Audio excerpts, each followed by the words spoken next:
Yun mga master, eto na yung pinalit sa Osmo Action 6 rin siya, pero upgraded na kasi nagka-problema nga yung una, yung standard combo ko. Medyo may habang ina-unbox ko rin siya, may biglang nag-buzz, may parang ground effect. Ito, panoorin nyo. Yun. Next natin, ito yung unang-unang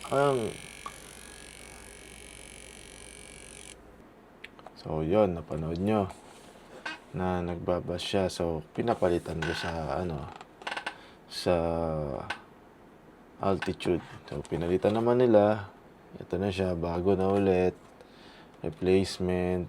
So, Osmo Action 6 pa rin. Kaso, na-upgrade na siya through Adventure Combo. So, parang Action 5 ko rin. Ito yung unit. At nabuksan na to dun sa para check namin. Ito muna, mamaya na tong unit. Ito muna, accessories.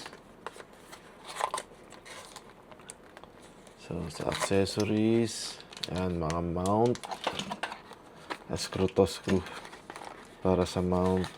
Siyempre, cable. Type-C cable. Ayan, magnetic attachment. Ayan, dalawa. Ayan, para sa motor. Sa helmet sticker. Ayan. Yun lang, accessories.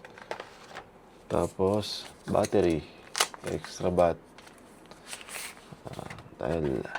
Dahil adventure combo siya. Extra battery, dalawang battery. Parang ito sa Action 5.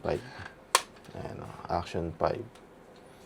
Ito sa Action 6. Yun. So, meron pang ito, batuta. Ayan, yung handle, extension rod. Meron pa ako nito sa Action 5, hindi ko na nagamit kasi bumili ko ng tripod. Tripod ang ginagamit ko, hindi ito. Ayan o.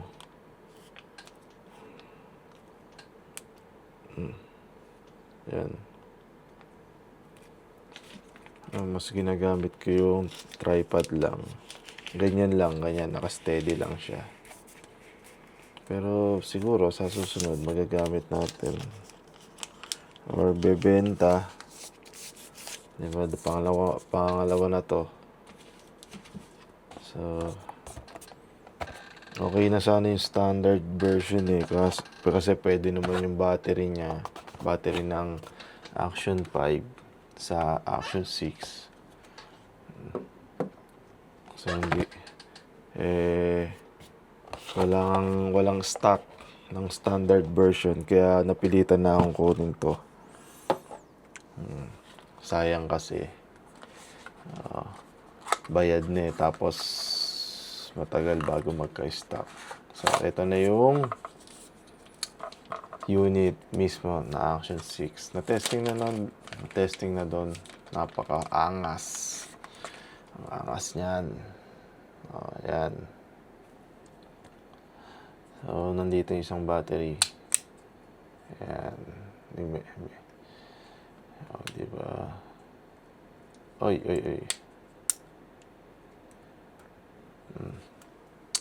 Ayan. Wala na.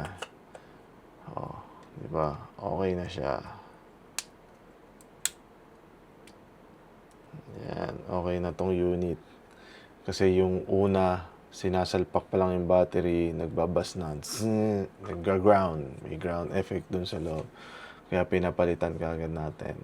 Try natin buksan. Open na natin. Yan. Napakaangas. Diba? Napakaangas. Diba? Ano? Hindi inaw yan, no? Diba? Solid Action 6, guys. Maganda. Shoutout nga pala sa Altitude at Tech Mage na nag-assist sa akin para mapalitan tong unit ko. Yun, thank you Altitude, Tech Mage. So, yun lang mga master. Bye-bye.